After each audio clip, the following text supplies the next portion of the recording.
بالصالحات لتربطا بالصالحات لتربطا أحسن لغيرك بالعطاء تجد السعادة في الخطى وتعيش حياتك هانئا بالصالحات لتربطا بالصالحات لتربطا كم من أناس كالمطر مر عليكم ورحمة الله وبركاته. مقعي واحد عبد السوسك waxaan ahay gudoomiye ku-xigeenka ururka hablaha aragga naafada ka ah ee Tafbalan Girls.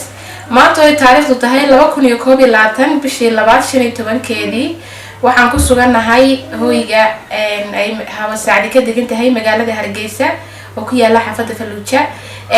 Hawa Saacdi oo haysata wiil yar oo aragga naafada ka ah oo hadalkuna ku xiran yahay. waxaan maanta soo gaarsiinay deeq raashin ah oo naga gacan siisay mu'assasada khayriga ah Ar-Rahma Foundation.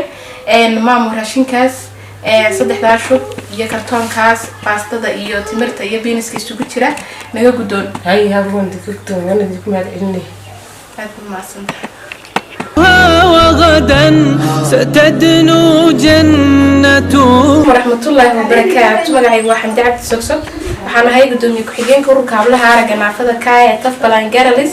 maanta ay taariikhdu tahay 2021 bishii 2015keedii waxaan la joognaa maama Caasho oo haysata wiil yar oo aragga naafada ka ah oo jira 10 bilood. maama Caasho waxaan soo gaarsiinay maanta deeq raashin ah oo inaga gacan siisay mu'assasada khayriga ah ee Ar-Rahma Foundation. maamo raashinkaasi naga gudoon هاي هون كقدوم هون ما شاء الله الحمد لله رب العالمين الله يفيد سايسي هون لما أنتم بقى إن شاء الله رامية تضاعف للذي بذل القليل فأثمر بذل القليل عليكم ورحمة الله وبركاته. مقعي waa Xamdi Cabdi Sogsog waxaan ahay gudoomiye ku-xigeenka ururka hablaha aragga naafada ka ah ee Tafbalan Girls.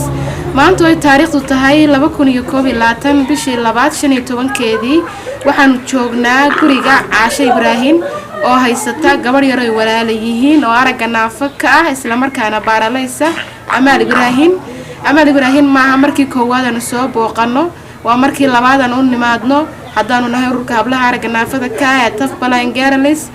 maanta waxaan soo gaarsiinay deeq raashin ah oo naga gacan siiyeen mu'assasada khayriga Ar-Rahma Foundation.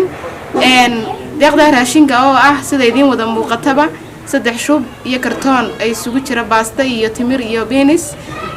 deeqdaasi raashinka ah ayaan soo gaarsiinay Amal yar waxaana u gudoomi doonta walaasheeda mas'uulka ka ah ee gacanta ku haysa mar walba xaaladda Amal ka war haysa.